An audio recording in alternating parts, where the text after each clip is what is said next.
महाराष्ट्र राज्य माध्यमिक व उच्च माध्यमिक शिक्षण मंडळातर्फे फेब्रुवारी-मार्च 2026 मध्ये घेण्यात येणाऱ्या माध्यमिक शालांत प्रमाणपत्र अर्थात इयत्ता 10वीच्या परीक्षेला आजपासून सुरुवात झाली। विद्यार्थ्यांनी तणावमुक्त वातावरणात परीक्षा द्यावी यासाठी सौ विमलाबाई गरवारे माध्यमिक व उच्च माध्यमिक विद्यालय येथे विद्यार्थ्यांचं औक्षण करून गुलाब खडीसाखर देत स्वागत करण्यात आलं। यावेळी मुख्याध्यापक रोहिदास बारमार म्हणाले, 10वीची परीक्षा कॉपीमुक्त व्हावी यासाठी बोर्डाकडून काही मार्गदर्शक सूचना देण्यात आल्या आहेत। त्या अनुषंगाने परीक्षेसाठी येणाऱ्या प्रत्येक विद्यार्थ्याची चौकशी केली जात आहे। तसंच आमच्या केंद्रावर कुठल्याही प्रकारचे गैरप्रकार होणार नाहीत याची काळजी घेण्यात येत आहे। प्रत्येक रूममध्ये सीसीटीव्ही कॅमेरे लावले असून या कॅमेऱ्याद्वारे विद्यार्थ्यांवर नजर ठेवण्यात येणार आहे। बोर्डाने दिलेल्या सूचनांचं आम्ही पालन करत आहे। 18 मार्चपर्यंत ही परीक्षा चालणार आहे। यंदाच्या परीक्षेसाठी राज्यभरातून एकूण 16,11,610 विद्यार्थ्यांनी नोंदणी केली आहे।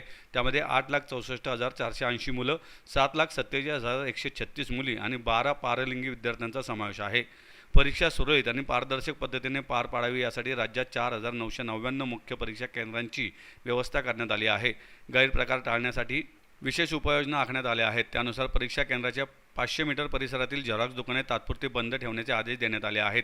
तसेच केंद्राच्या परिसरात कायदा व सुव्यवस्था राखण्यासाठी प्रतिबंधात्मक आदेश लागू करण्यात येणार असून आवश्यक ती सुरक्षा व्यवस्था तैनात केली जाणार आहे। विद्यार्थ्यांनी परीक्षा सुरू होण्याच्या किमान अर्धा तास आधी केंद्रावर पोहोचावे। शेवटच्या क्षणी होणारी घाई टाळण्यासाठी आवश्यक हॉल तिकीट आणि ID कार्ड आधीच काढून ठेवावीत अशा सूचना करण्यात आल्या आहेत।